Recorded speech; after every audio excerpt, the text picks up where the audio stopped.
Любовь, жизнь и танец показал ансамбль «Асия Кыя» воркутинскому зрителю. Концерт с таким названием прошел в Заполярье.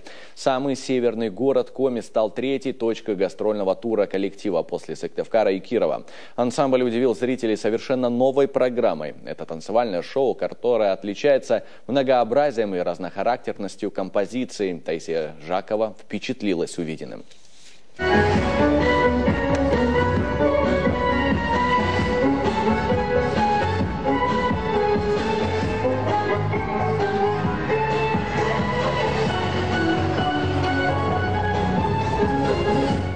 Микс множества стилей, танцевальный модерн, сплошной эксперимент. Назвать то, что происходит на сцене, можно по-разному. Ясно одно, в то, что это репетиция ансамбля «Асия Кыя», сначала даже не веришь. Выдают только знакомые лица. За сценой тоже необычная подготовка. Пока своего часа дожидаются минималистичные костюмы, а девушки накладывают классический грим, мужчины подкручивают гайки на стульях. Говорят, чтобы не подвели в самый ответственный момент. Все нормально? Ну, я надеюсь, хватит на это выступление.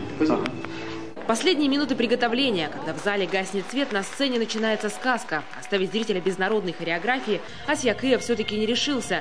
Первые номера – визитная карточка ансамбля. С шаманом, историей любви и таинственной Пармой. Впрочем, это всего лишь начало действа. После балет представляет далекие северному краю народности – Ирландия, Италия, Испания.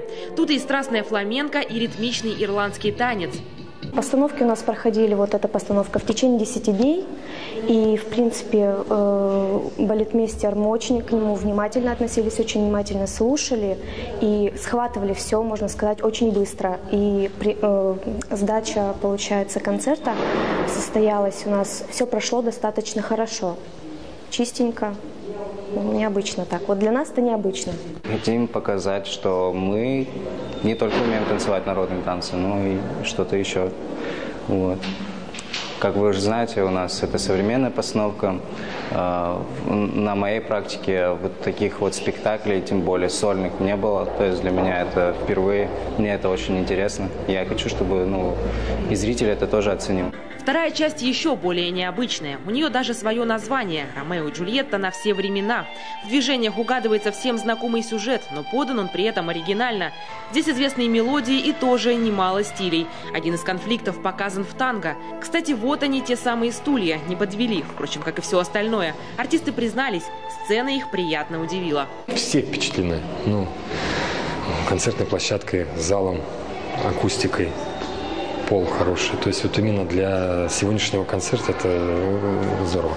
Краски, может быть, не такие яркие, однако эмоции через край. Воркутинская публика осталась довольна. Я давно не получала такого удовольствия, как сегодня. Они такие молодцы, великолепны. Я, честно говоря, не ожидала. Предполагала, что это будет аутентичное исполнение коми-народного фольклора. Оказался современный балет.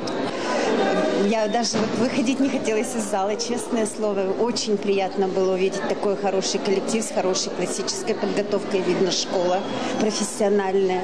Зрители отметили хорошую подготовку танцоров. Видно, что каждый участник коллектива вложил немало усилий на благо общего результата. Теперь на очереди Инта, Печора и Усинск. Артисты уверены, равнодушными их публику они тоже не оставят. Таисия Жакова, Ирина Шумихина, Кирилл Нифонтов, телеканал Юрган, Воркута.